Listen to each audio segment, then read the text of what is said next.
is Napi Salute, sir.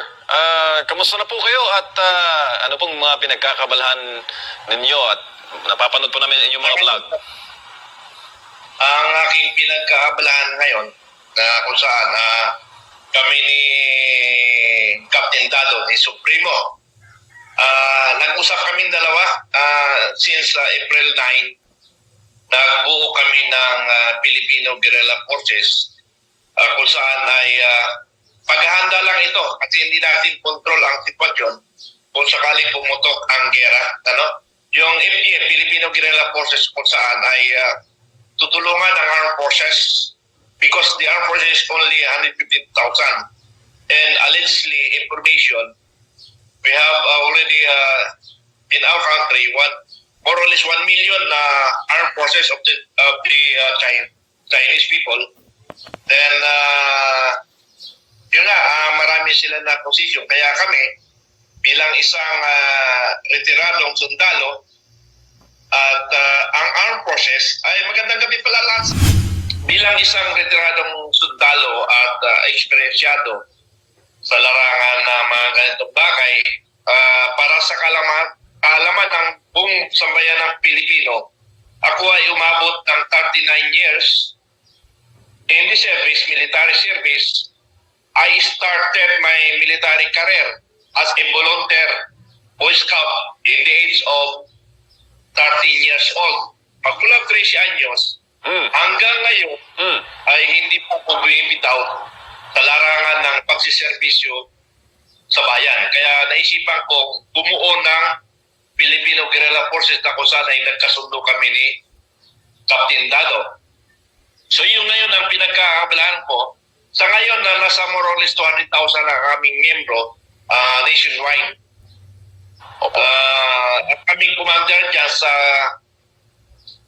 Reven or the Davao area, si Engineer ang aking commander dyan, Region 11. So buong region, ang up to the barangay, yun ang target namin na malagyan namin ng pwersa kung saan ang aming focus is to defend barangay territory or barangay defense and to include our families. Nasabi ko nga itong organization na to ay very unique organization. We are always prepared for any eventualities happen. Kung sakali magkagera, na prepared na ang Pilipino kasi we already experienced sa World War II na kung saan ang mga guerrilla forces natin noon ay nagkanya-kanya sila kasi hindi sila nakapaghanda. So ibig sabihin, yung kanilang organization walang command relationship sa buong grupo, kaya nga naglaban-laban sila, nag-away-away sa panahon ni Aguinaldo at Bonifacio. Minsan hindi sila nagkakaintindihan because hindi sila well coordinated. Now, in our area sa akin, nung ako ay bilang isang director ng Reserve Unit, Reserve Command sa Quezon Province, yung aking commander nakinig lang sa Marites na without conducting investigation, nirelieve ako. Parang floating na rin ako kasi nilagay lang ako dyan ka para under supervision, parang ganon. So masakit yan, masakit para sa lahat ng kasundaluhan na without proper investigation. Nangyari ito sa akin, kaya nga nag-early retirement ako eh.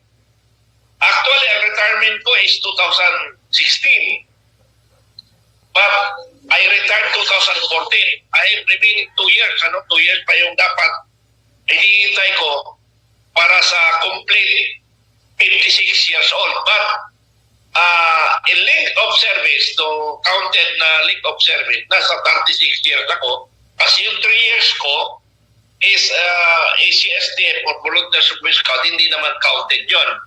But ngayon, kina-counted na yon. So meaning, 36 years na ako, and requirements lang naman para maging 85% ang pension is 34 years. So, I retired as early kasi, yun nga, na-floating ako, para bang hindi maganda yung kalagayan ko, masama talaga ang loob ko, na wala akong magagawa. Alex Albano. Pasensya, General Albano, sir, ano? Matagal kong kinikim itong galit. Pero nabanggit ko ito before, hindi lang dito ngayon nabanggit, mga nakarang vlogs ko, nabanggit ko ito. Dahil hindi maganda, dapat it should be proper on process. No, dapat conduct muna ng investigation before you conduct relief in every officer. Kasi masakit yun. Inalagaan mo, gumawa ka ng maganda, you perform properly, tapos ganun mangyayari sa'yo. Kaya, pati yung 7 officer na binasa ko yung mga pangalan, ang iba nakakasama ko yun.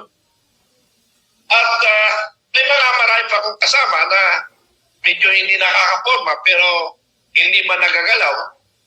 So, my point is, sana ang armed forces, isang linya lang sila, sulit para hindi tayo magkakaroon ng problema. Ay nawala na ng tiwala sa Pangulo, kaya ang armed forces mismo, kasi ang pinakamahalaga dito yung pinakamataas sa AFP. Sino bang pinakamataas sa AFP? Sa time ngayon, si General Browner. So si General Browner lang ang magde-decide sa armed forces kung saan ang nakakabuti. So meaning, kung saan nakakabuti, saan ang majority based doon sa binasa mo nabasa mo kung saan ang nakakaraming Pilipino at nakakabuti sa maraming Pilipino, nandoon ang armed forces. Kasi we protect Filipino people. And normally, our President of the Republic. So yun ang aming pinoprotektahan, yung ating Pangulo, ang ating taong bayan, yun ang aming pinoprotektahan kung ang pag-uusap ang buhay ng isang tao. Ano? But kung sakali, ang pinag-uusapan naman ay wala nang parang wala nang suporta ang taong bayan sa Pangulo, that's the time our chief staff of the armed forces will now decide doon sa tamang decision. Hi guys, magandang araw po sa inyo lahat. Ito naman pong muli ang inyong lingkod, si DIY KKB Informative. So, natunghayan nyo yung aking introduction. Ito po yung interview sa ating Commander Bukay ng Filipino Guerrilla Forces. At ang nag-interview ay SMNI sa pangunguna ni Sir Admar at si Sir MJ ng SMNI, Sunshine Media. So dito, in-interview nila si Commander Bukay ng Filipino Guerrilla Forces. Siya yung isa sa mga haligi ng organisasyon na ito, na Filipino Guerrilla Forces. So ang tanging layunin nito ay ang pagdepensa sa ating sarili, pagdepensa sa ating komunidad o barangay, at pagdepensa lalo-lalo na sa ating mga pamilya, sa ating sariling pamilya. So ayun po. At dito nga po matutunghayan natin yung mga katanungan ng ating mga news anchor ng SMNI at yung mga sagot ng ating magiting na si Colonel General Segundo Metran Jr. Tunghayan po natin ang kanyang mga sagot doon sa mga tanong ng ating mga news anchor. So ito yung isa sa haligi ng ating ng Filipino Guerrilla Forces dito sa kapuluan ng ating ilang bansang Pilipinas. So, bago po ako magpatuloy, maraming salamat po sa aking mga viewers at lalong-lalo na sa aking mga subscribers na patuloy na sumusuporta sa inyong abang lingkod, si DIY KKB Informative. At pagbati rin sa ating mga regional commanders mula Region 1 hanggang Region 12, kasama na ang Caraga Region at ang BARM. Shoutout po, snappy salute po sa inyong lahat. Mga aming mga commanders at gayon din ang aming mga provincial commander. Nagkakabulbul na ako sa mga provincial commander ng ating bansa.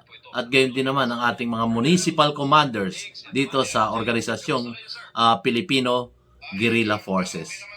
So, magsisimula na yung kanilang interview ni Colonel General Segundo Metran Jr. Ito na po. At salamat po sa SMNI ha. Salamat po sa inyo. So, ito na po siya. Si Commander Bukay na kanyang YouTube channel ay Makabayan and Informative Channel. Subscribe na rin po kayo sa kanyang channel. Marami kayong mapupulot na vlog niya na kapupulutan niyo ng aral, kapupulutan ng kumbaga ideas na kailangan natin sa bawat kilos at galaw natin sa ating mundong ginagalawan. So, simulan na po natin. Nagsisimulan na sila. Ito na po.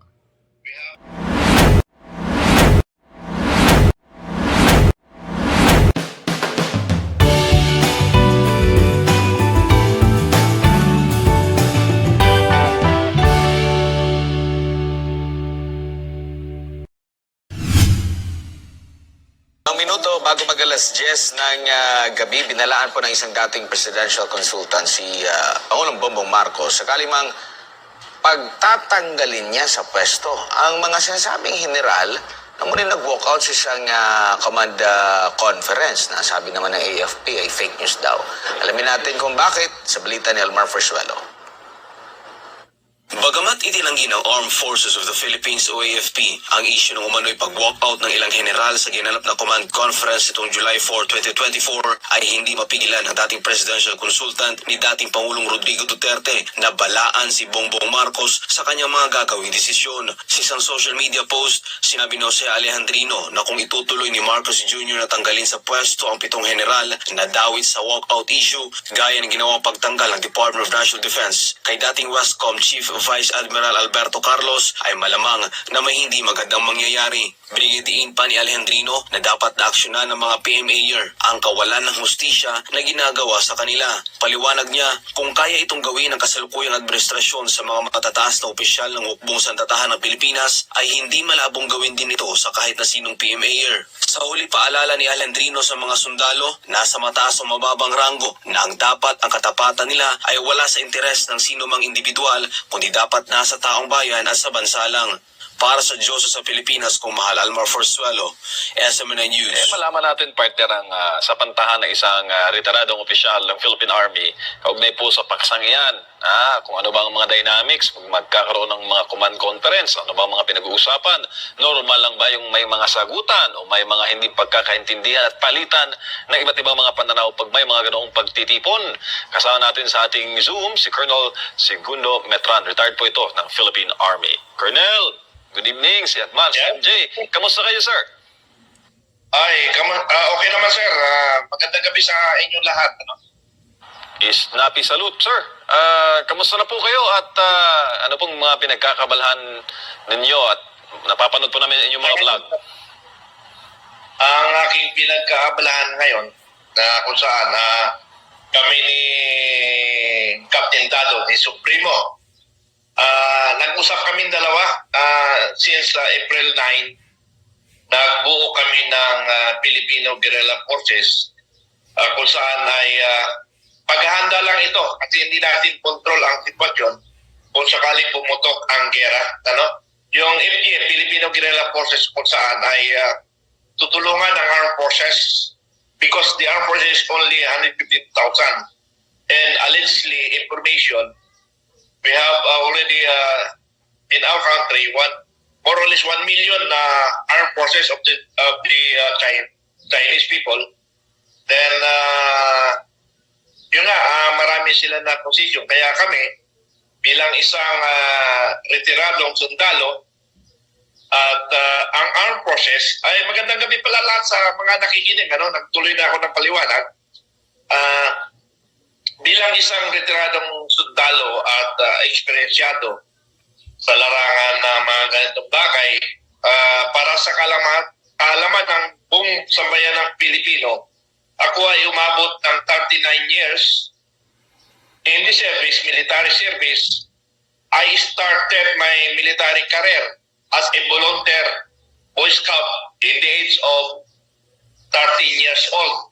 Magmula 13 anyos, Mm. Hanggang ngayon Mm. ay hindi pa po bumibitaw sa larangan ng pagsiservisyo sa bayan. Kaya naisipan kong bumuo ng Filipino Guerrilla Forces na kung saan ay nagkasundo kami ni Captain Dado.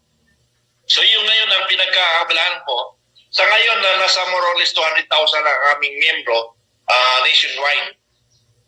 Opo. Ang aming commander dyan sa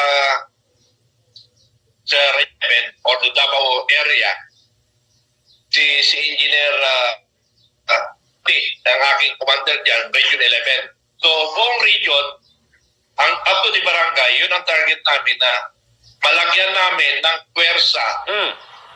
kung saan ang aming focus is to defend barangay territory or barangay defense and to include our families. Nasabi ko nga itong organization na to ay very unique organization because we are only the organization sa ating bansang Pilipinas na ang layunin ay protektahan ang barangay kasama na ang ating pamilya. Kasi kung sakali no to war, but we are always prepared for any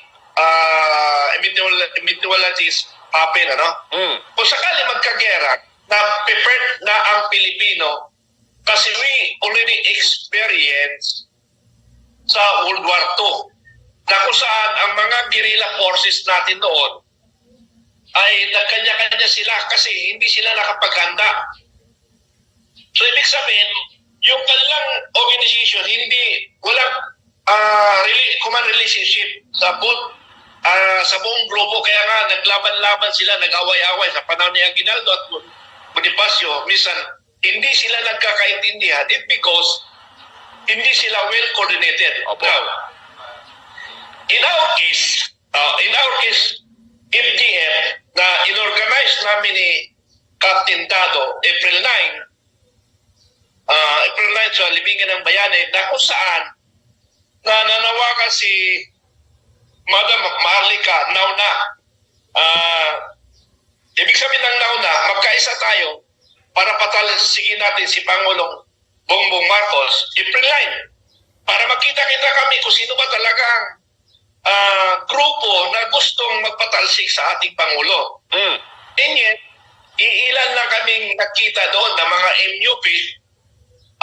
Sabi nga, kasama nga doon si General Lizardo na according to him, na late lang siya pagdating na magkita-kita tayo doon.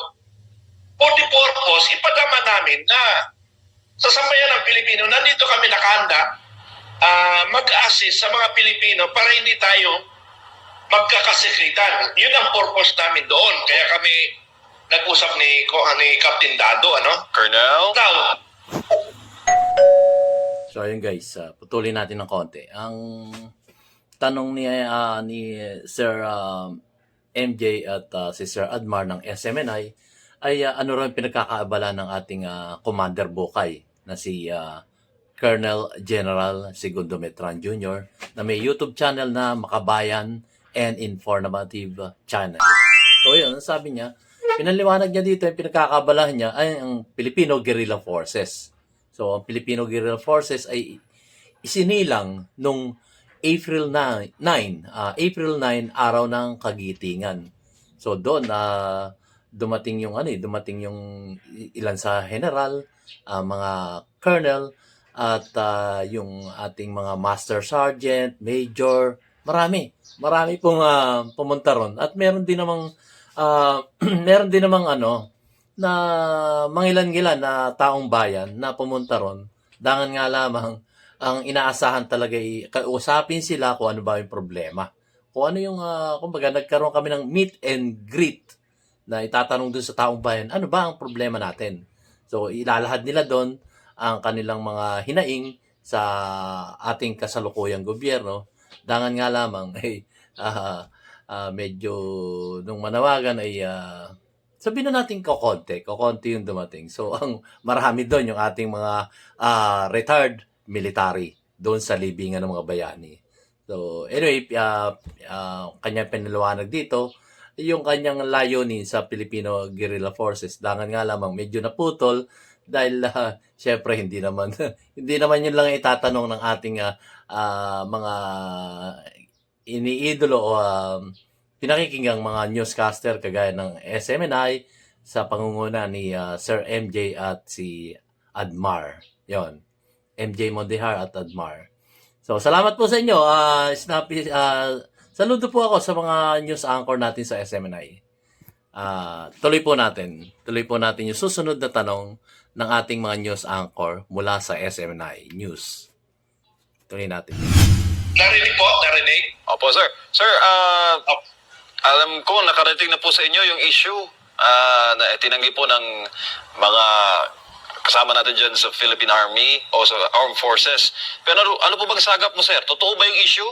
Batay sa yung daw pampalad sa mga kasama sa loob. Sa nakuha kong information, nakuha ko rin ito kay General Macana at saka kay Dio Macalma, no? Yung nakuha ko sa kanilang dalawa is it's only information na kung may nag-book out na general, nag-book out na general. Pero bilang isang experience, bilang isang sundalo, real to, ay parang hindi gagawin ng isang general yun eh. Because they are highly disciplined soldier. We must follow orders. Now, kung talaga may drivings ang isang general, ay palagay ko hindi gagawin yon. Now, kung totoo man ginawa yun, ay delikado. Ay medyo may problema nga tayo kung totoong ginawa yun. Dahil madidivide na ang armed forces. Pag na-divide ang armed forces, naranasan naman natin maraming kulita since 80s, nagkaroon na tayo series of kulita, maraming experience na maraming nakulong. Pero yung 1986 revolution, walang nakulong because successful. In the others, kulita, hindi successful kaya marami nakulong. Sa Itzagos, pa lang yun, announcement of withdrawal of support na nangyari kay former General late General kalimutan ko na ito, Reyes. Opo. So, sa akin, balik ako doon sa information na sinasabi. Wala akong nakukuhang talagang concrete na information na totoo nangyari.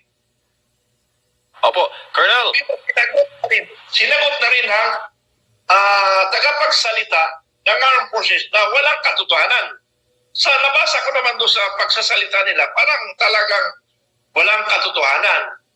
Pero in other information, hindi doon sa okasyon na yun, previously, nakuha ko na yung mga balita na yan, na maraming may gripings, pero wala silang magagawa. It because we are highly trained soldier. Ako nga, sabi ko nga, 39 years in service ako, hindi ko malang naisipang hindi sumunod sa pag-uutos. Ngayon lang, bilang isang retired, isang mamayang Pilipino, nagsasalita na ako kung ano ang sentimento ko sa ating gobyerno. Kaya nga, nung panahon ni Mark, yung mga nakaraang mga buwan, ay talagang umalma ako kasi marami akong di nakikita. Dinalawagan ako sa ating Pangulo na magreforma ka, may pagkakataon ka pa, magreforma. Ngayon, kung hindi ka magreforma, hindi ka abuti ng 2028. Opo. So, naramdaman ko naman na parang may reforma, pero wala pa akong ebidensya. Parang nasa isip ko lang yun. Opo. Now, kung hindi ko masagot yan dahil wala akong concrete information sa bagay na yan. Opo, Colonel, kung matagal sa pagsiservisyo nag-alay po ng buhay sa bayan, ano sa inyo, sir, yung pakiramdam na ikaw ay nasa leadership post sa AFP, pero bigla kang ma-floating status, ano kayo mararamdaman? At tingin mo naman ginawa mo ang tama, sumunod ka sa chain of command. Pero dahil sa mga issue ng politika, na-floating ka.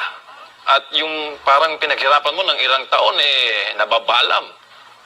At ang mga sakripisyo mo ay naisasantabi para sa bayan. Magandang katanungan yan. Magandang katanungan yan kasi nangyari rin sa akin yan. Nangyari yan sa akin nung ako ay bilang isang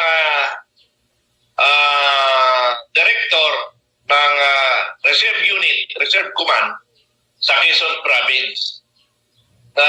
Yung aking commander nakinig lang sa Marites na without conducting investigation, nirelieve ako. Parang floating na rin ako kasi nilagay lang ako dyan ka para under supervision, parang ganon. So masakit yan, masakit para sa lahat ng kasundaluhan na without proper investigation.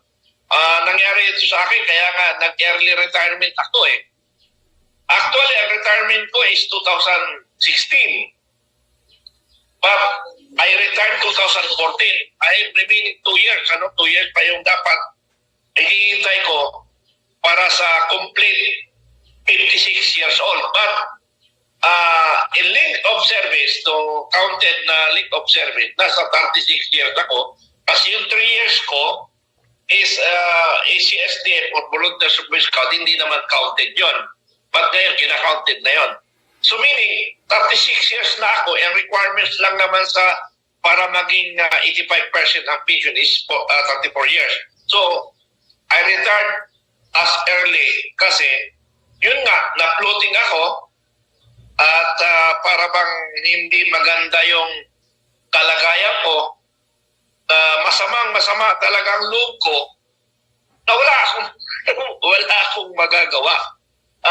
To mention that general is General Albano, no? Alex Albano. Pasensya, General Albano sir, no? Matagal kong kinikim itong galit, pero nabanggit ko ito before, hindi lang dito ngayon nabanggit, nakarang vlogs ko, nababanggit ko ito. Dahil hindi maganda, dapat it should be proper on process. So dapat conduct muna ng investigation before you conduct relief in every officer. Kasi masakit yun.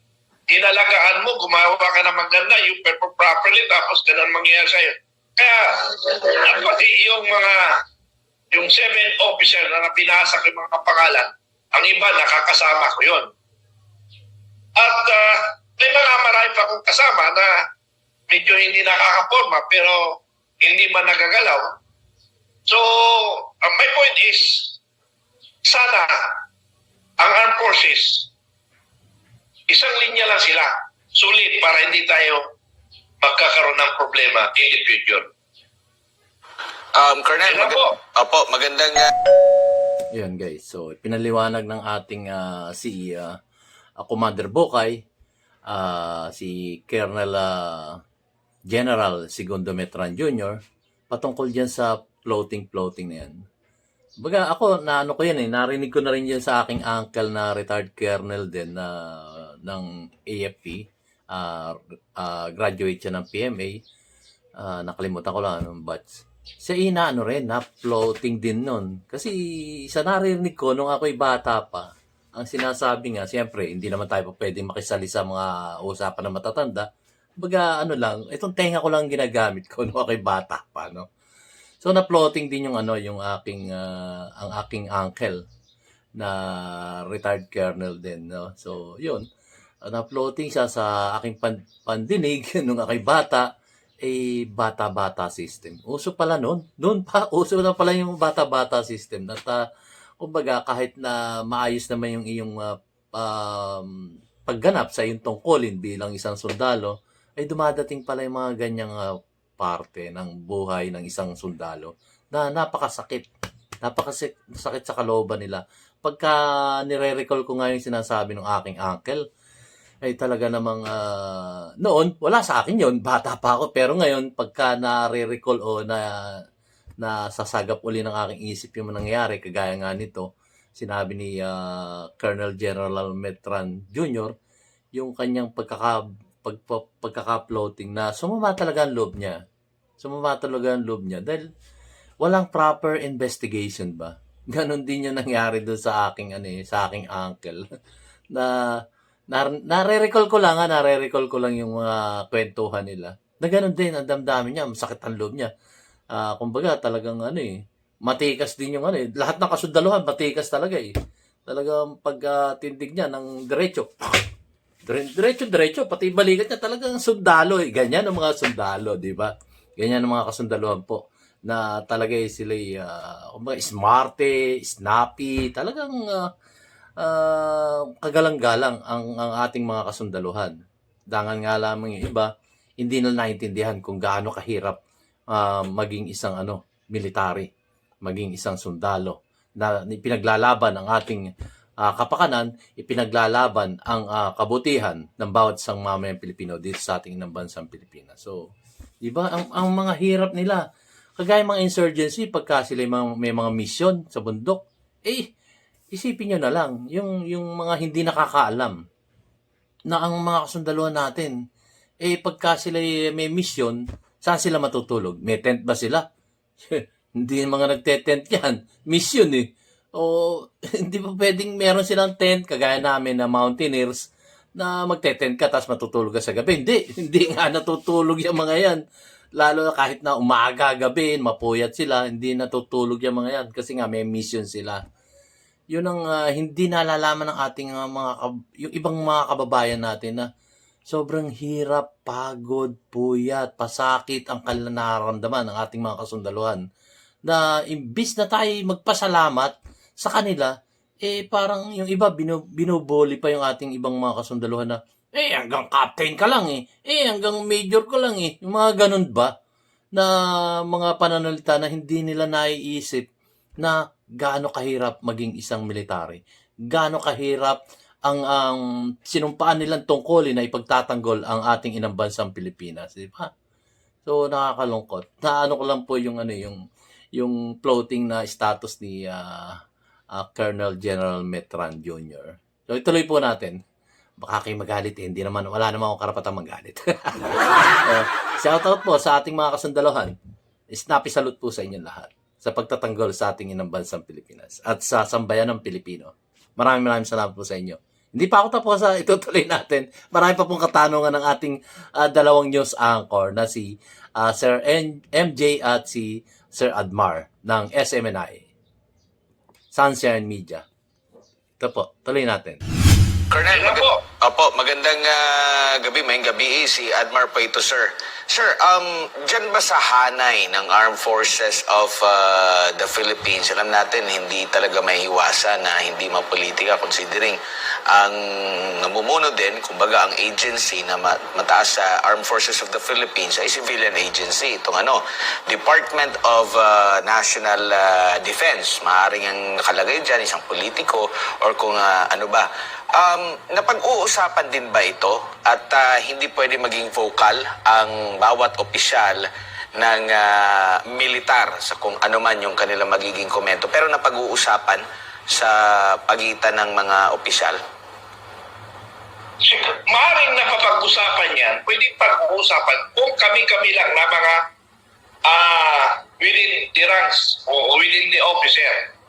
But in time of other, kung halimbawa kasama ang mga civilian, because ang civilian dyan is labas sa AFP, katulad ng National Defense, katulad ng ating Pangulo, katulad nung si Secretary Anyo, yung mga connected sa military, hindi namin pwedeng i-discuss yan because that is improper to have a discussion regarding dyan sa mga status ng bawat officer. Pero kung kami-kaming officer lang, pwede namin pag-usapan to settle matters.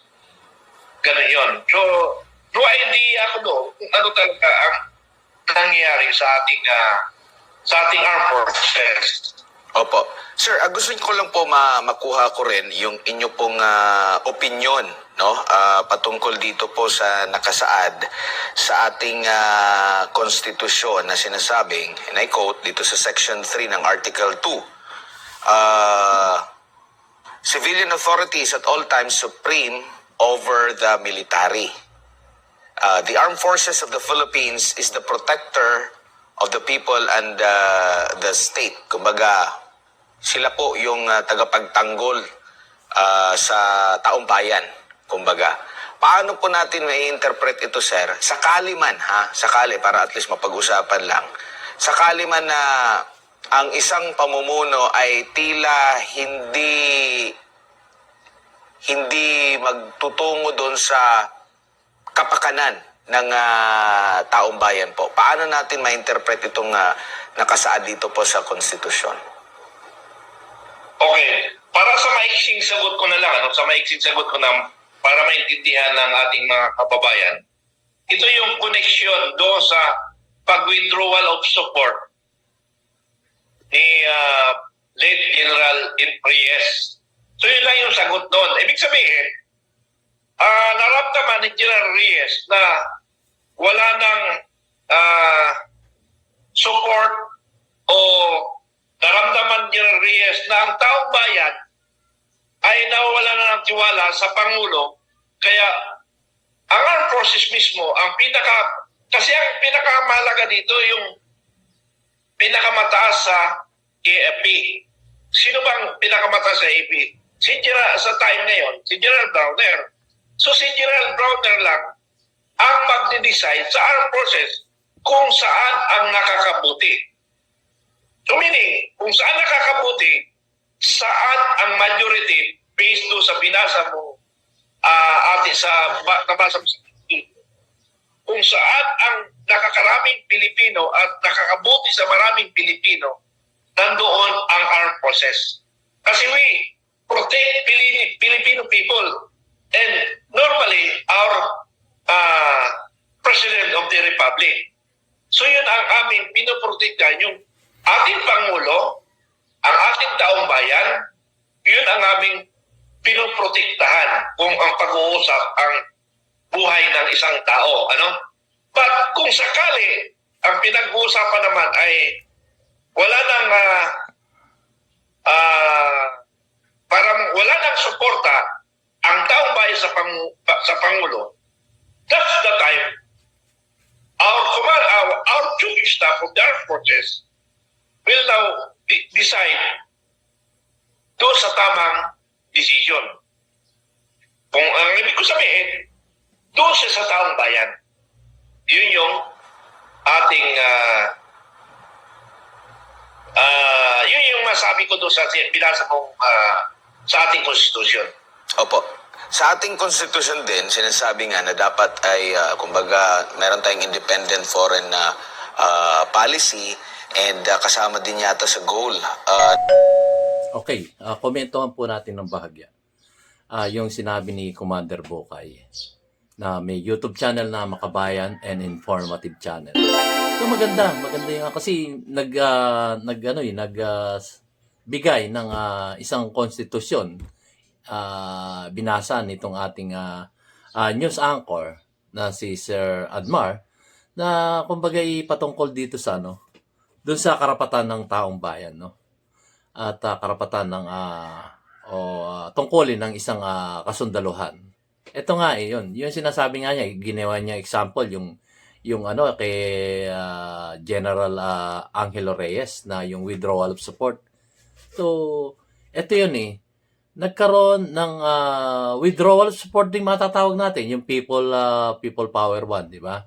So doon ay kumbaga ang ating sandatahang lakas ay kumbaga nagkaroon ng people power nga nagkaroon ng ngayon ang i-fast track na natin.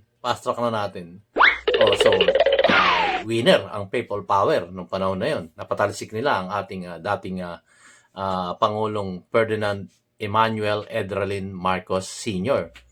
Ang aking lang pong sarili ko pong opinion to, sana man lang nung manalo ang taong bayan, siyempre ang Armed Forces of the Philippines ay pumanig na sa taong bayan dahil yun na tungkulin nila Kung sino yung nakakarami, yun ang kakampihan ng ating Armed Forces of the Philippines. Ang taong bayan. Ang taong bayan pa rin ang number 1 na lang tungkulin na pangalagaan ito, protektahan ito sa kanilang mga layunin. Yun mas nakakaraming Pilipino. So, nakita nila mas maraming Pilipino ang ayaw na sa panunungkulan ng dating presidente ng People Power One. So, sa akin lang po, kumbaga, merong, sa akin, sariling opinion, may pagkukulang ng konti. Dapat, nung mapatalsik nila ang dating Pangulo, the People Power One, sana hindi muna nila binigay sa, sa civilian, yan, binigay agad nila sa civilian, Sa akin lang po, yung aking pananaw dito, yung kagaya ng ating interview kay Commander Dado doon sa Baguio City, napag-usapan namin yon yung option number 1, 2, 3, 4, 5, 6, 7. So ito na nga yung yung 7, yung yung kumbaga ang makikialam na dito ang ating kasundaluhan. So nung panahon na yon, nung 1986, sana hindi mo na ibinigay sa civilian yan, Ang nangyari kasi inupo agad yung isang presidente na hindi naman inihalal ng taong bayan.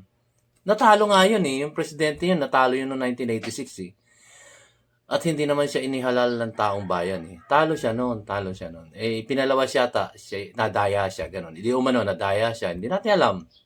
Ang totoong nadaya nga siya. So, nung time na yon, medyo, kumbaga, okay pa naman yung ating konstitusyon nun, Dangan nga lamang, ay inalis yung yung death penalty. Inalis yung ROTC. Di ba? Kung maalala nyo, 1987, nagbago ng konstitusyon. So, medyo sa aking opinion at pananaw dito, sarili ko lang po ito, ay dapat, medyo nung pagbabago ng konstitusyon yan, sa akin pananaw, mali talaga yun, Yung baguhin mo ang konstitusyon na iaalis mo yung death penalty at aalis nyo yung ROTC. O ngayon, ano nangyari? Yung mga dapat na mga reservist natin, dapat million na yan, Million na yan. Siguro, kung simula noon, 1987 hanggang ngayon, palagay ko, sa akin lang computation ko, baka nasa 20 million na yan, or 30 million yung mga magiging reservist ng ROTC. So, meron pa rin istorya yung ROTC na yan. Yung isang commander, narinig ko yan, na kumbaga, ang ROTC ay may CMT pa na tinatawag, 'di ba? C80 muna, yung C81 yung sa high school. ROTC or CMT doon naman sa At may dalawang level pala 'yan. Dalawang level. Yung anyway, medyo hahaba dito tayo sa So nag-People Power 2, yun nga yung sinasabi ni Commander Bokay na yung kay dating general na si Angie Reyes. So, withdrawal of support naman nangyari doon. Ganon din, kumbaga, sana nung ibinigay or nung ibinigay sa sa susunod na mamumuno, dapat inayos muna yung constitution, inayos muna. Kagaya ng mga civilian, nakakandidato, napag-usapan na rin namin ni Commander Dado ito, na alis muna yung lahat. Yung Senado, Kongreso, ayusin muna natin ang konstitusyon. Na bago kayo kumbaga, kumandidato, pumasok muna kayo sa mag-schooling muna kayo. Mga kasundaluhan nga, nag-schooling Yung PMA natin, 4 years yan Yung ating mga doktor, pag pumasok yan pagiging doktor, 4 years din yan, 5 years, 6 years, depende sa specialist nila. Ang ating mga nurses, ganun din, 4 years. At ang ating mga inhenyero, 4 years din, di ba? Yung mga ganun ba? Pumapasok muna sila sa eskwelahan bago sila manungkulan o gawin nila yung profesyon nila. Ganyan din naman ang ating mga yung napag-usapan namin ni Commander Dado na sa Baguio City namin napag-usapan to na gumawa muna ng isang eskwelahan kagaya nung Political Academy of the Philippines. Sabi niya Political Academy. Ako, dinoktongan ko na lang of the Philippines. Yung Political Academy of the Philippines. So, kung halimbawa kakandidato ka ng presidente, 2 years ka muna. 2 years ka muna or 4 years. Pero siguro 2 years kaya na yon. Mag-aral ka muna sa Political Academy kung ano ba yung iyong tungkulin. Kung gusto mong kumandidato ng presidente, 2 years kang magano o ganun din sa mga vice president at sa mga senador. So, mag-schooling muna kayo. Halimbawa, kung senador, siguro pwede na dyan ng 1.5 years. Depende sa yung may mga utak nating mga kababayan na i-implementa yung Political Academy of the Philippines. So, mag-schooling muna kayo. Ganun din ang mga kongresista. Ganun din ang mga kapitan, mayor. Siguro mga mayor pwede na dyan ng 1 year or 6 months. Ganun. Depende sa pag-aaral ng ating mga maglalagay niya ng Political Academy. Di ba? May mga professor yan, mga teacher na magbibigay ng kaalaman. Ano ba ang tungkulin ng isang presidente? Ano ba ang tungkulin ng vice presidente? Ano ba ang tungkulin ng mga senador? Ano ba ang tungkulin ng mga kongresista? Ano ba ang tungkulin ng mga mayor, vice mayor, konsehal, kapitan, kagawad? So, dapat may mga schooling yan. May mga schooling. So, siguro doon sa baba, yung mga kagawad, mga 6 months, pwede na.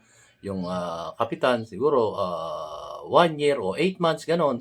Depende sa mapag-uusapan nung magtatatag ng Political Academy of the Philippines. So, napakaganda. Bakit ko nasabi to? Napag-usapan nga namin ni Commander Dado ito nun. So, isipin nyo na lang. Pagpasok dyan, kung musikat, mananalo na. Di ba? Meron tayong mga dyan mga kandidato na hindi naman lahat na walang alam. Meron tayong mga kandidato dyan. Basketballista, artista, newscaster, na kumbaga, may tinapos naman sila pero lihis dun sa dun sa kanilang masasabi nating profesyon na tutunguhin kagaya dyan sa politika, di ba? Parang profesyon na rin yan yung mga opisyalis ng ating gobyerno. So pumasok halimbawa lang to, hindi naman lahat artista ka. Tapos ang credential mo, ano ba ang credential ng ating COMELEC? Siyempre, ang pagkakalam ko dyan, correct me if I'm wrong, kay Pilipino, nasa hustong edad. Pero yung, kumbaga, yung profession, ewan ko kung ano yung wala akong alam doon sa yung mga, kasi nga, meron mga dyan, mga basketball player pasensya na po dun sa mga basketballista. Alam ko naman po kayo mga tatalino, kaya kayo kumandidato. Pero, sa aking sariling pananaw, medyo kulang pa. Like for example, Senado, tagagawa kayo ng batas Yang kongresista, tagagawa kayo ng batas So, sa inyo na lang yung iba, alam nyo ba paggawa ng batas para sa ating inang bansang Pilipinas, yung paggawa ng batas. Di ba? Tapos, ang presidente, foreign policy. Kumbaga, yun nga, hindi ko na pahaba yung explanation kasi, kumbaga, dapat na sa aking sariling opinion, hindi dapat ibinigay sa civilian muna hanggat hindi naayos yung ating konstitusyon nung panahon na yon. So, sabihin, DIY Informative, sino na mga manunungkulan sa pagiging mayor? Sino mga manunungkulan para isang gobernador ng isang bayan? So, sino yung gaganap sa paggawa ng ating batas? Yun nga, ba? Hindi magkaroon ng OIC, kagaya nung ginawa nung panunungkulan ng dating Pangulong Cory Aquino noon. Di ba? Nagkaroon ng OIC. OIC lahat yan, di ba? Officer in charge sa bawat region, sa bawat barangay. Di ba? So, ganun sino ipoposisyon mo? Hindi pwede yung civilian muna for the meantime. Kailangan mga military muna ang OIC hanggat ginagawa at sinasaayos ang ating saligang batas. Yun po, sarili ko pa lang pong opinion yun. Sarili ko lang analisa at magandang kasi napag-usapan na rin namin ni Sir Dado ito Napagkwentuhan namin yung mga bagay na yun. So, sarili ko po opinion to. Pwede namang gawin ganun na OIC muna lahat habang inaayos yung ating konstitusyon. Na parehas na, kumbaga, ito yung makakabubuti sa bawat isang mamayang Pilipino. Kagaya nga ng death penalty at saka yung ROTC. Imagine that. Ilan ba ang ROTC na, ilan ba yung reservist natin ngayon? Iba, may million ba? Hindi ko alam eh. Hindi ko alam kung anong datos nila ngayon. At may training ba itong mga ito? Malamang, walang training to. Walang training to dahil kung yung budget nga ng Armed Forces of the Philippines, barya-barya lang eh. Tingnan mo, nabubuli na nga tayo ng bansang China eh. Yan po ang katotohanan na nabubuli tayo ng ng mga Chinese na yan diyan sa West Philippine Sea. Na tayo puro DP ng DP. Hindi down payment diplomatic protest. So ituloy po natin guys. Na komentuhan ko lang po ng bahagya yung talagang kailangan nating ayusin ang kumbaga yung ating constitution. Pero hindi siya ngayon. Kailangan nating umaksyon din yung ating mga kasundaluhan para nang sa ganun ay protektahan ang ating inang bansang Pilipinas, ang taong bayan. Siyempre, kung sino yung naka-oposisyon. Siyempre, yung ating presidente ay pinoprotektahan din nila. Hindi naman po pwedeng hindi nila protektahan yun kasi nakasad yun sa kanilang sinumpaang tungkulin. Ang pagprotekta sa presidente, protekta sa taong bayan. Yun nga yan, paano ko ba ma-explain to? Anyway, tuloy natin po ang tanungan ng ating SMNI News Anchor na si Sir Admar at si Sir MJ. At itong ating commander na si Colonel General Segundo Metran Jr. Ito na po. Ating konstitusyon din, sinasabi nga na dapat ay, kumbaga, meron tayong independent foreign policy and kasama din yata sa goal ng Armed Forces of the Philippines na i-secure yung soberanya ng Estado, yung integridad ng national territory. Paano po kaya tinitimbang ng militar sa inyo pong pananaw, paano tinitimbang po ng pamahalaan na yung kanyang paniniwala na itong ginagawa namin ay pagtatanggol sa soberanya kung merong external na interest ang kumbaga nakikisawsaw dito tapos ginagamit lang yung issue ng soberanya natin. Kumbaga mali yung pagtatanggol natin kasi hindi yung interest ng Pilipinas, interest ng bansa ang mananaig, kundi parang nahaluan, kumbaga nahaluan ng ibang interest. Paano kaya yun titimbangin po, Colonel? Yung sinasabing paano timbangin, dapat ang interest of majority of Filipino people. Kaya nga, on the previous sa unang interview nyo sa akin sa SMNI, napansin ko yun na hindi interest ng mamamayan yung ginagawa ng ating Pangulo. Kaya isa ako sa umalma at marami akong salita laban sa ating Pangulo, pero nagbitaw rin ako ng salita na may pagkakataon pa na ating Pangulo magreforma siya. Kasi kailangan natin ng reforma, no? Kailangan natin ng reforma. So, maari sa aking palagay, may idea ko na mayroong pagreforma ang ating Pangulo. Kaya nga lang, hindi pa siya complete. Mayroon pa rin akong pagdududa na mayroon pang problema within his cabinet or within his family. Mayroon pa rin akong pagdududa na yun ang tinitingnan ko. Ngayon, hindi ko na-confirm yun kahit hindi ako nagsasalita laban sa Pangulo dahil hindi ko pa na-confirm. Unlike before, talagang marami akong information na nakakarating talaga sa akin. So, paano i-balance ang hindi nakikita mo na hindi para sa taong bayan, no? Sa ngayon, kasi may napapansin ko, yung parang ang tinutukoy natin is parang mayroon siyang interest. Bakit maraming mga kasundaluhan sa ating bansa? Maaaring tinatawag na yung military military exercise. Kaya lang parang sobra-sobra na. So, parang may mga personal interest. Kaya nga lang, sir, ang problema, hindi ko talaga ma-confirm yan dahil nagkukulang ngayon ako ng information dahil lumayo na ako sa Pangulong Marcos. Kaya hindi ko na siya pinakialaman. Hindi na rin ako nag-monitor kasi ayaw ko na rin makialam sa problemang politika. Ang aking focus ngayon, paano ko matulungan ang taong bayan kung sakali magkagera at maidepensa ko ang ating pamilya at ang ating barangay. So doon po ako nakafocus ngayon. Opo.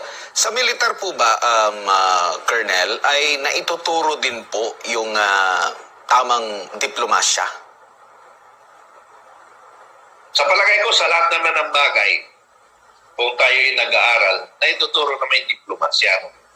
So, kaya nga, ang Armed Forces kasi, very unique organization in the world. Kasi without armed forces, hindi stable ang ating bansa. So the only institution na will intact and will discipline ang armed forces. So, yung diplomasya, kaya nga, nagagamit namin ang diplomasya na talagang will organize and will discipline kami. Kaya we apply diplomasya. Opo, kasi Yes, sir. kasi ang napapansin din po kasi natin ang kaibahan siguro, di ko lang alam kung ito ba yung kaibahan natin sa Pilipinas. Napakarami kasi natin na nagiging tagapagsalita pag pinag-uusapan itong issue dyan sa South China Sea. Minsan nagkakabulbul na iba-iba, hindi consistent. Meron sa side sa militar, meron sa unlike sa ibang bansa na talaga yung minister, tagapagsalita lang talaga, isang communication na lang. Minsan, yung isang tagapagsalita nakakapag-ignite imbis na ma-de-escalate, parang lalo pang ma-escalate. Yung mga ganyan po na mga issue po, no? Kaya nga needed talaga ng diplomasya kasi iba yung paniniwala ng ibang bansa, iba rin yung ating paniniwala. May common tayo na dispute dyan po sa lugar na yan. At hindi lang ang China at Pilipinas ang meron talagang nagagawan dyan sa bahagi ng South China Sea, West Philippine Sea na yan. Meron pa tayong mga kapitbahay na mga bansa. Pero ang nakikita natin dito na kahit si Pangulong Bongbong Marcos nung siya pa ay presidential Bongbong Marcos, siya ay naniniwala na idaan sa diplomasya, idaan sa bilateral na mga usapan ito mga isyong ito, which is sabi nga ng ilang mga nakakapanim natin international relations expert, medyo hindi nagtutugma yung kanyang mga pahayag noon sa ngayon. Actually, sir, yun yung isang paulit-ulit namin na vlogs ni Captain Dado, Paulit-ulit namin vlogs ni Captain Dado. Nung nangyari, tama yung sinasabi mo na dapat isa lang ang magsalita. Hindi yung maraming magsalita. Nagkataon yung Commission on Maritime na pinamunuan yata ni Secretary Bersamin. Magkaiba yung sinabi, magkaiba rin yung key national defense. So tama yung sinasabi mo, sir, na dapat iisa lang para maganda ang kapupuntahan natin. So yan ang aming sentimento ni Captain Dado na nung nangyari nung June 17, nag-react kami kagad sa vlog namin. Sabi ni Captain Dado, 5 days na, wala pang lumilitaw. Wala pang national government na nagsasalita kung ano ang dapat posisyon ng ating gobyerno. Ipinasubo lang nila si Gerald Browner. Pinasubo lang si Gerald Browner, which is dapat, kung hindi naman si Presidente Marcos ang nakapunta doon, dapat yung national defense ang nandoon. Ang ginawa nila, tinulak nila yung armed forces, yung staff. But, yun lang, sinasabi mo na nagulat sila doon. Kaya kami, nanawagan kami, lumabas ka, magsalita kayo. Kinakailangan kayo ng taong bayan, magsalita kayo. Kaya yun, siguro maaaring hindi man sa amin nanggaling panawagan, pero kami mismo, ni Captain Dado, na isang namumuno sa isang guerrilla forces sa Pilipinas, ay nanawagan kami na lumitaw ka at kailangan ka ng sambayan ng Pilipino. So after 5 days yata o 6 days, lumabas ang ating Pangulo. So, tama yung sinasabi natin, diplomasya. Ano? Diplomasya dapat ang pag-uusapan. Sa panahon ni Pangulong Duterte, ginamit ang diplomasya. But para sa akin, diplomasya man, pero ito na yung tanong dito. Based sa aking opinion na ito, opinion ko na in analysis ko. Ano? Palagay ko, hindi na kayang makuha sa diplomasya. Bakit hindi makuha na sa diplomasya? Diplomasya lang na hindi muna na ngayon tayo magbabanatan. Ano? Hindi pa tayo ngayon magbabanatan. Pero, nag-taking advantage ang China sa atin. Okay. What mag-taking advantage? Sabi nga, na mayroon na nakapasok dito. Strategically, marami ng area sa Pilipinas na na-position na nila. But I will not mention lahat yun, kung ano yung masasabi. Marami na sa area natin na marami na naka-position na mga Chino, suspected mga armed projects. So, mahirap na yan. Kaya yung sinasabi na tinutukol mo na mayroong ibang nagsasalita, katulad halimbawa ni Senador Amy Marcos, na super crooning, hindi nila gagamitin yun na talaga i-missile tayo lahat ang pamarapang labanan sa atin because nandito na yung advanced party ng PLA, the People's Liberation Army. Nandito na as allies, ano? So, ang lahat ng labanan, ang gera, mayroon talagang land warfare. Hindi lang air and water. Mayroon talagang hindi natin masasakop pa isang lugar kung hindi gagamitin yung mga army. Kasi pagkakuan air and water, Navy lang in Air Force ang kikilip doon. Pero hindi yan matatapos ng Air Force and Navy. Kailangan ng army para in all areas ng ating island, makuha nila para masabi na panalo sila sa gera. So, ang point ko dito, napakahirap ng kunin sa diplomasya kasi nagtitigan advantage ang ating intake o ang Chino sa ating bansa. Katulad nito, halimbawa, pagkaibigan tayo sa kanila, pero inaabuso naman yung ating kasundaluhan. Ano? Inaabuso ang kasundaluhan natin.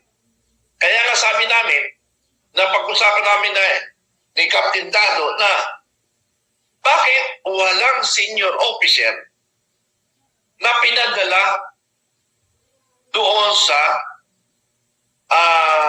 West Philippine Sea na kung saan wala kaming makitang officer. Dapat mayroong mga responsible officer, senior officer na magdi-decide on the situation. Ano? So, yun yung problema natin. But siguro ngayon, naging matured na tayo, naging lesson learned na sa mga officer na nagdi-decide papunta sa West Philippine Sea dahil alam naman natin controversial yung area, bakit hindi natin pinagandaan. So, sa pagkakay ko sir, diplomasya kailangan pa rin. Pero, napakahirap na kasi marami ng mga issue sa mga neighboring countries natin na nagkakaisa laban sa China. Opo. So, with that, hindi ko masabi na makukuha pa sa diplomasya, pero kailangan talaga ng diplomasya kasi baka biglang pumutok. Yun lang, sir. Opo, Colonel, uli na lang talaga na tanong. Ano po ang sapantahan ninyo doon sa conviction ni Franz Castro at ni Satoru Campo sa kasong child abuse? At dapat na ba silang matanggal si Franz Castro sa bababang kapulungan bilang incumbent representative? Napakagandang katanungan niya, sir. Ano? Salamat sa tanong na yan. Actually, kanina, nung ini-interview si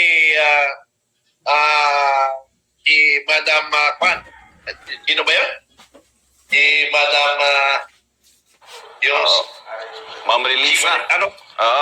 Ma'am Relisa Lucena ng yakap ng magulang. Hindi na, Kasi idol ko yan na talagang kumbaga yung isip namin iisa, iisa yung kaisipan namin. Actually, hindi nyo natatanong Sir or hindi nyo nasusubaybayan. Nag-organize ako ng Vanguard of Democracy, Vanguard of Democracy, which is anti-corruption and anti-communism.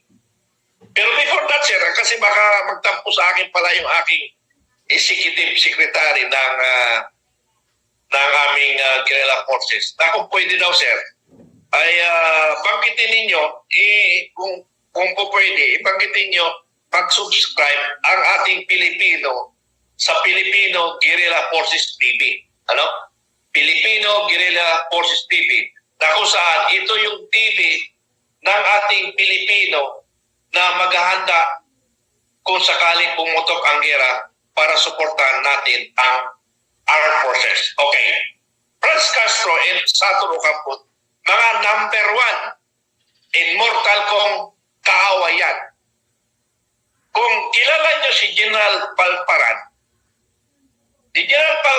isa ako sa operation officer niya, but before Palparan, talagang sinasalubong ko na yan sila sa Central Luzon.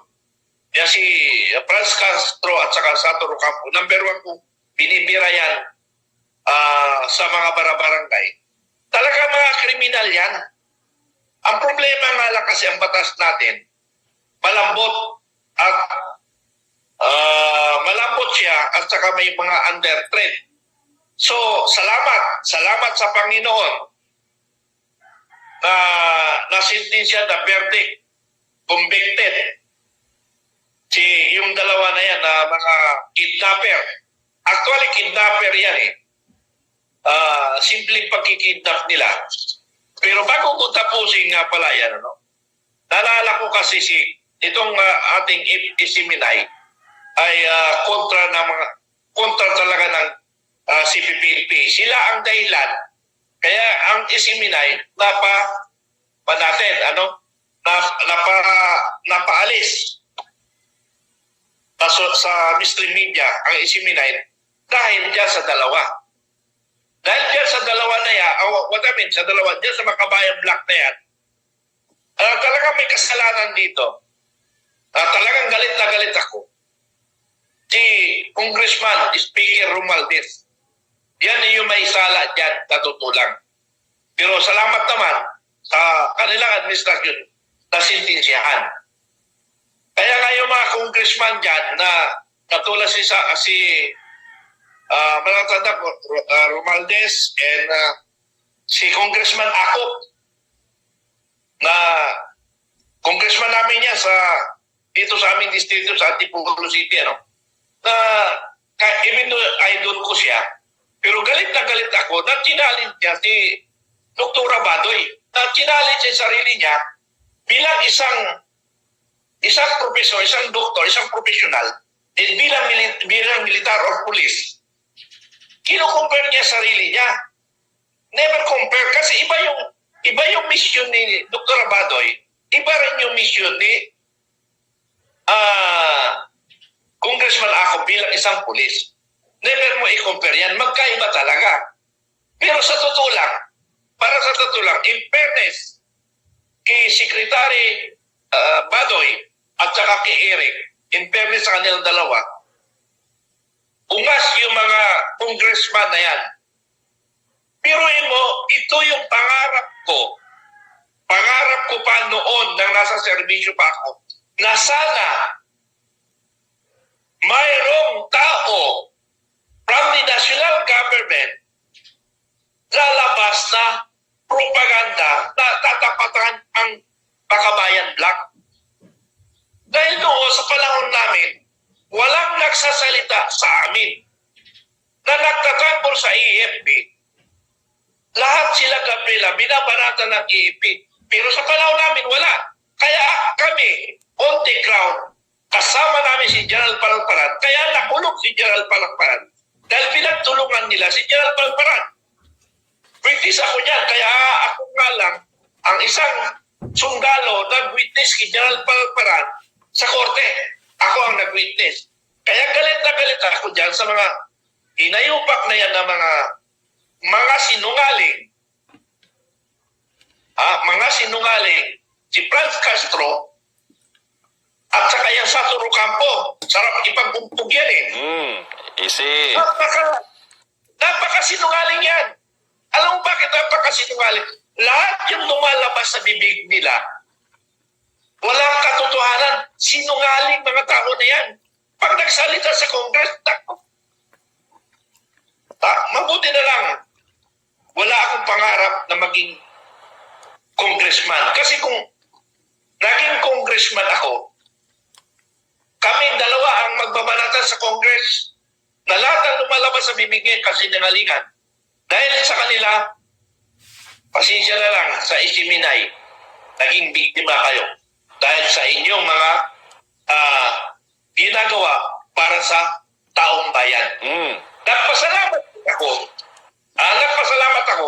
Real talk ito. Pero wala na ako sa servisyo nung lumitaw kayo eh. Wala na ako sa servisyo nung lumitaw kasi 2014 ako nag-guitar eh. Alam nyo, napakaganda ng programa ng Isiminay. Pero anong ginawa ng Congress? Pinasara. Kaya nga, kami ni Captain Dado, kung totoo naman sila, ang politician natin ngayon, kung sino man ang makaupong Pangulo, kung totoo man ang inyong layunin na labanan ang korupsyon at mga tiwaling Pilipino, tiwaling nasa gobyerno, kami ang solusyon ni Captain Dado. Tandaan nyo yan. Isusugal namin ang buhay namin para sa bayan, para lang mabago ang ating bayan, especially the corruption. Okay, balik ulit tayo sa dalawa na yan. Alam niyo sa totoo lang, mula nung naupo ang Marcos regime, hindi, siguro, na-obserbahan nyo, may nakikita ba kayong rally ng mga makakaliwa? Halos wala eh. Paano? Binayaran na ng administration sa aking duda. And that is my opinion. Na binayaran lang, wala na. Kasi yung NPA kasi na yan, yung CPP-NPA, pera lang naman ang kanila dyan eh. Ang purpose nila eh. Opo. Kaya, Yes, sir. Noted okay, po. tuloy ko. Kaya nandiyan pa yung NPA na yan. Magandang topic ito eh. Because I organize the vanguard of democracy is anti-corruption and anti-communism. Ako ang founder and president yan. Na ang layunin ko, mawala ang komunista sa Pilipinas, mawala ang korupsyon. Yun ang layunin ko talaga. Kaya nangarap ako na ang akala ko ganun ang layunin ni Pangulong Marcos. Kaya sa totoo lang, kaya doon ako humiwalay. Kasi hindi pala yun ang layunin nila. May mga personal interest. Katulad yan yung People's Initiative. Tingnan mo sa People's Initiative, binayaran lang kami itong komunista. Nung binayaran komunista, wala nang kumontra sa People's Initiative. Except yung mga kumilos na mga ayaw sa mga People's Initiative na baguhin yung custodian. Wala sa panahon. Okay, balik tayo. Opo. Balik tayo doon sa Partido Komunista. Ang Partido Komunista, NPA, nandyan sila dahil sa pera. Hindi katotohanan na ang kanilang layunin ay para sa bayan. Kawalang yan, kasi nangalingan yan. Ang layunin nila, position and money. Tanan yung NPA, hindi nagsusurrender kasi dyan sila kumikita. Opo. So yun ang problema. Okay, in fairness rin, sa Isiminay na ang ating pandito si Pastor Kibuloy. Hindi ko rin nagugustuhan gaano ba ka-kriminal si Pastor Kibuloy na bigyan nyo ng pansin. Kaya nga nasabi ko sa Philippine National Police, masyado kayo sip-sip. Masyado kayo sip-sip. Nagtaas kayo ng reward 10 million para lang arestuin, mahuli si Kibuloy, Pastor Kibuloy. Ano ba talaga kasalanan niya? Mabigat ba kasalanan niya compared to sa mga heinous crime? Mali. Kaya ang nangyayari, sip-sipan sa gobyerno. Opo. Pero hindi ko sinasabi na ako'y pro Duterte nasa neutral kami ngayon. Opo, Colonel. Yung sinasabi ko ba, ang sentimento ko na hindi ko nagugustuhan yung pagtatrato kay Pastor Kibuloy. Hindi ko nagugustuhan yun. Kasi ang daming heinous crime, ang daming problema ng bansa na isang pastor na respeto ng ilang milyong Pilipino, and yet, binibigyan nyo ng pansin. Para ano? Patay na insulto kayo? Ganon? Bibigyan nyo ng pansin? Lalo kayong, you create your enemy. Lalo nyo dinadagdagan ng kalaban. Hindi nyo matanggap na ganon ang si Pastor Kibuloy. Kasi yun ang kinagagalit ko. Ang daming problema ng bansa na hindi natin pina-priority. Opo. Pastor Kibuloy, ano ba yung mga charges sa kanya? Ha? Mga harassment o sexual harassment o ano pa man? Sa totoo lang, real to. Lahat man sila nagkapera. Lahat naman nila ginusto. Mayroon lang nagsulsol, ganito. Real to yun. Yun ang opinion ko. Opo. Kaya hindi ko nangyari kay Pastor Kibuloy. Balik tayo. Hindi pa ako siya tapos sa Partido Komunista. Hindi pa ako tapos sa Partido Komunista eh. Bibigyan ko ng attention ito eh. Kasi dito tayo. Mga kababayan ko Pilipino, itigil na natin ang pagsusuporta sa Partido Komunista. Kasi yan isang dahilan nagpapabagsak ng ating ekonomiya. Pangalawa, kawawa yung mga bata. Kaya nga sabi ko sa anak ko nag-aaral ng lunod, anak, sabi ko, baka tayo maglaban-laban. Ha? Kasi darating ang panahon, tinan mo yung isang abogado na matay sa buhol. Kilala ko pa naman yung ama nito kasi nasa ng ako ng katubig noon sa amar.